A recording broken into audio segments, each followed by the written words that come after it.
Bonjour à tous.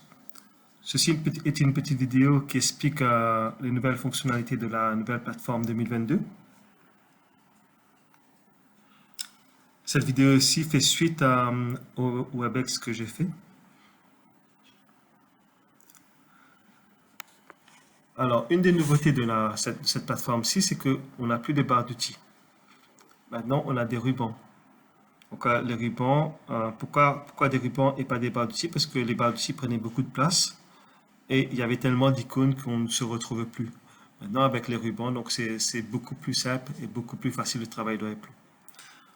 Tout en haut dans le plan, vous allez voir que il y a aussi une barre d'outils d'accès rapide. Donc, cette barre d'outils-ci vous permet de faire quelques changements, notamment changer de page précédente, page suivante, revenir en arrière de votre projet, fermer le projet. Il faut savoir aussi que vous pouvez customiser cette barre d'outils.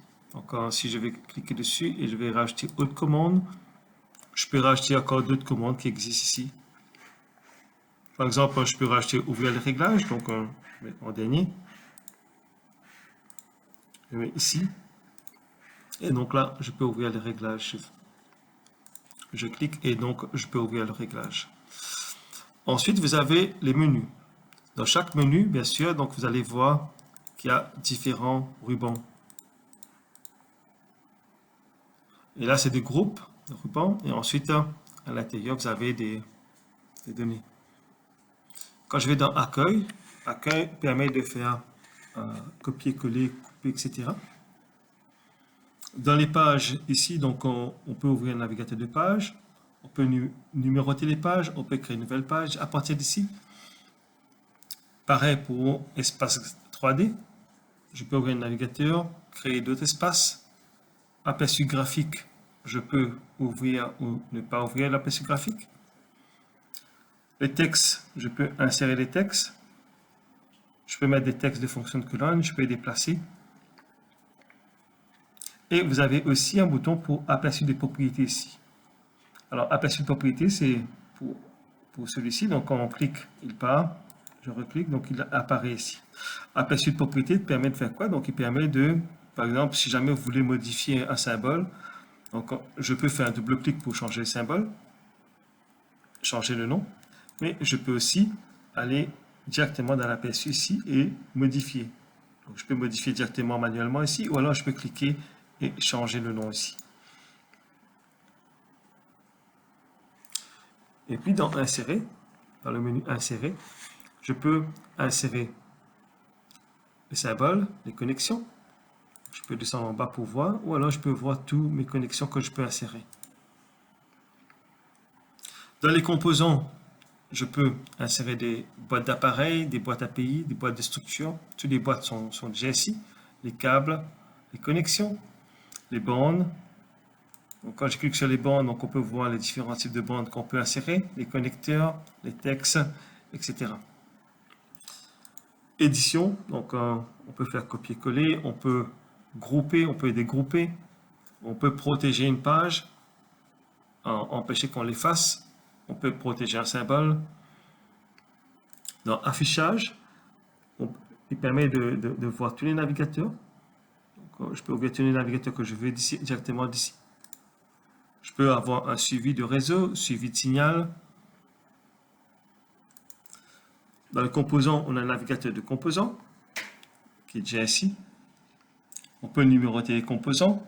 On a un navigateur d'automate, API. On a le navigateur de bornes, navigateur de connecteurs, etc. Dans connexion, on a un navigateur de câbles, navigateur de connexion, navigateur de panne rupture.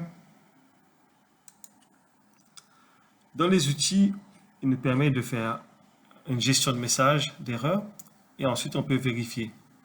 Donc on peut faire un cycle de contrôle là-bas et puis on peut vérifier le message dans la gestion de messages d'erreur. On peut aussi sortir les rapports, donc les évaluations.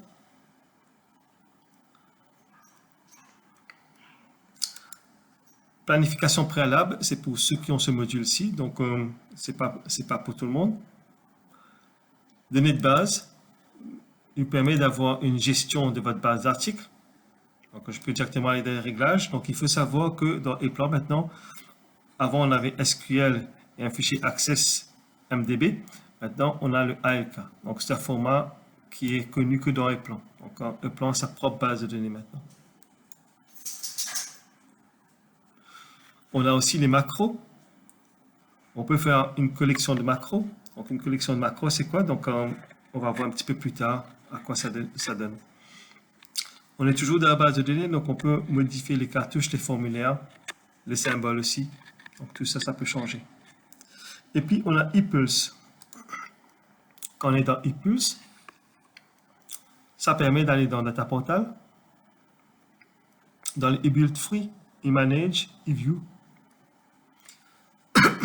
Pardon. Et ensuite, on a un bouton qui s'appelle « Dites-nous ce que vous voulez faire ». Donc, c'est un petit bouton magique. Donc, si jamais vous ne savez pas où se trouve tel ou tel menu, donc on peut simplement le taper ici. Donc, par exemple, je tape « Réglages ». Donc, je peux voir « Réglages » qui apparaît. Et donc, il va ouvrir mes réglages.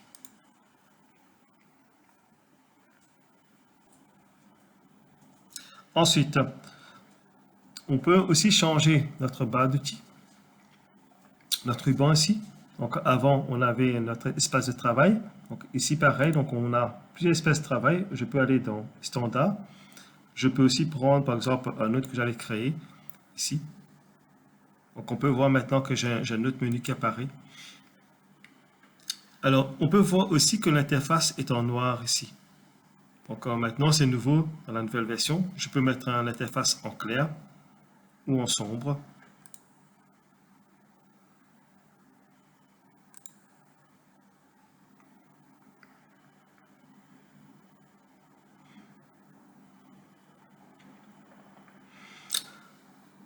Il y a plusieurs menus maintenant qu'on ne voit plus ici. Alors ces menus-ci se trouvent où? Se trouvent dans le backstage. Donc quand on va dans Fichier, on peut voir maintenant qu'on a plusieurs choses.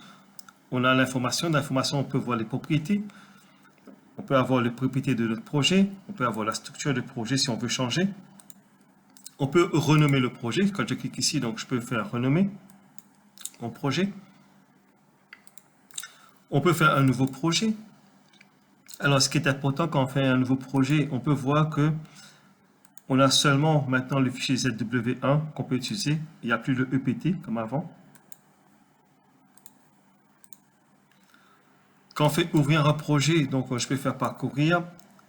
On peut voir tous les projets ouvrir, mais aussi dans ouvrir le projet, on a aussi les ZW1. Ça veut dire qu'on peut faire une restauration directement d'ici en faisant ouvrir.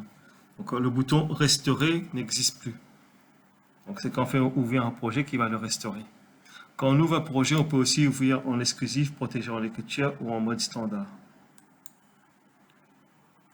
Quand on fait une sauvegarde, on peut aussi faire une sauvegarde de projet si on veut. On peut copier le projet, effacer le projet, fermer le projet. La gestion de projet se trouve maintenant ici.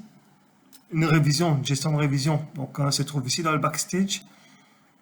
On peut générer une révision, on peut effacer la révision, on peut clôturer un projet, on peut passer en mode protection à l'écriture. On peut aussi imprimer le projet. Quand on imprime, on peut voir maintenant qu'on a plus de données ici. Avant, tout ça se trouvait dans des réglages différents. Maintenant, tout était rassemblé au même endroit. En mode collaboration, donc si jamais vous voulez activer une partie du projet pour l'envoyer à d'autres sociétés, donc c'est toujours possible dans le mode de collaboration. Quand on va dans importer, toutes les informations d'importer ont été réunies ensemble. Par exemple, avant, pour importer des fichiers d'Excel, de WG, c'était à un endroit. Importer les données API, c'était à d'autres endroits. Pareil pour les composants. Maintenant, tout a été rassemblé au même endroit. Donc, ça veut dire que quand je vais dans importer, donc je vais pouvoir importer les fichiers d'Excel, de WG. On peut importer les composants, la liste des pièces, etc. Et pareil pour exporter. Quand on exporte, on va toujours à un seul endroit maintenant. Je peux exporter en PDF, en TXF, fichier image, etc. Dans Extra ici, donc on peut aussi créer notre projet de base. Donc je clique ici, donc il va créer un projet de base avec mon projet. On peut faire une pioche de projet si on veut. Et finalement, réglage. Donc avant, quand on était dans les plans, donc on avait un bouton dans utilitaire ici pour aller dans réglage. Maintenant, on a le réglage qui est ici. Donc, forcément, je peux aller dans les réglages de projet, on peut aller dans les réglages utilisateur, etc. Comme avant, ça n'a pas changé. Dans Aide, on a de nouveau le contenu d'aide. On peut ouvrir l'aide en ligne, on peut aller dans faire une demande d'aide, ou alors on peut voir les tutoriels. Quand il y a des mises à jour, donc on peut venir cliquer sur la mise à jour ici, donc on peut télécharger les mises à jour. Il faut savoir que normalement dans e-plan, quand vous allez l'ouvrir, donc vous allez avoir une petite flèche verte ici qui va apparaître si jamais il y a des mises à jour disponibles.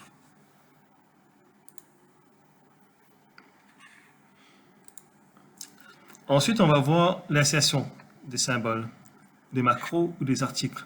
Avant, on avait un bouton pour ça. Donc, on avait, si jamais vous voulez insérer une macro, on fait M pour insérer une macro. Si vous voulez insérer un symbole, on fait insérer.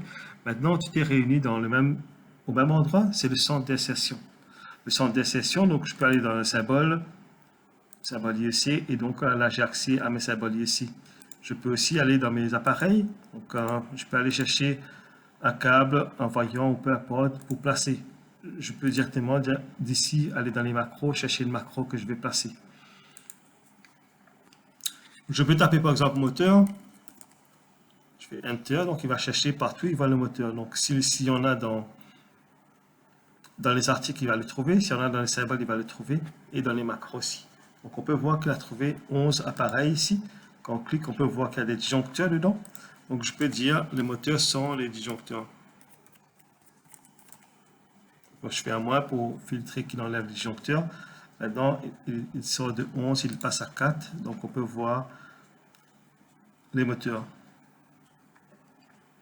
Okay. Donc on peut aussi, si jamais on veut mettre en tant que favori, donc je peux cliquer sur un élément. Je dis que ça c'est un moteur que je suis souvent, donc je mets dans les favoris. Plus tard, quand je vais cliquer dessus, donc je peux voir que maintenant dans les favoris, donc j'ai ce moteur-ci. Après, je peux placer. On peut aussi créer des balises. Donc, quand je sélectionne ici, encore, je peux voir qu'il y a plusieurs. Donc, je peux mettre par exemple celui-ci dans les balises. Donc, je peux donner un nom, S2. OK. Et donc, là maintenant, quand je vais dans les balises, donc je peux voir que j'ai des balises. Donc, j'ai une balise pour ça. J'ai aussi pour celui-ci. Et aussi, donc, quand je vais dans le moteur ici, donc, dans les balises, qu'est-ce qu'on peut mettre? On peut mettre une macro. On peut mettre un article. On peut aussi mettre des symboles si on veut. Comme ça, si on a besoin, on n'a qu'à glisser, placer dans notre schéma. Donc, aussi bien pour le moteur ou peu importe. Ici, donc, c'est un article. Il va chercher l'article.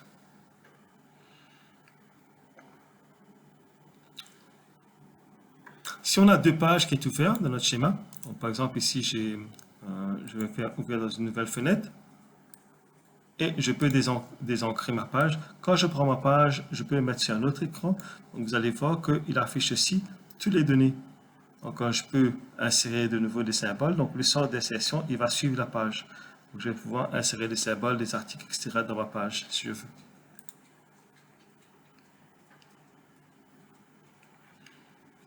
On peut aussi aller dans données de base, dans la gestion des articles. Vous allez voir que la gestion des articles a changé. Donc, l'article, maintenant, on n'a plus beaucoup d'onglets comme avant. Tout a été réuni dans un seul, dans Propriétés. Et là, on peut aller chercher facilement notre onglet pour venir modifier, changer quelque chose dans les articles. Donc, dans la version ici, donc, on peut aussi voir l'appareil. Donc, on peut voir la photo directement d'ici. Donc, voilà un petit peu les différents nouveautés que j'ai pu vous montrer. Bien sûr, il y a encore beaucoup d'autres. Si vous voulez, donc, vous pouvez toujours vous inscrire pour suivre une formation de mise à jour sur notre site eplanformation.be. Je vous remercie pour votre attention et je vous dis au revoir.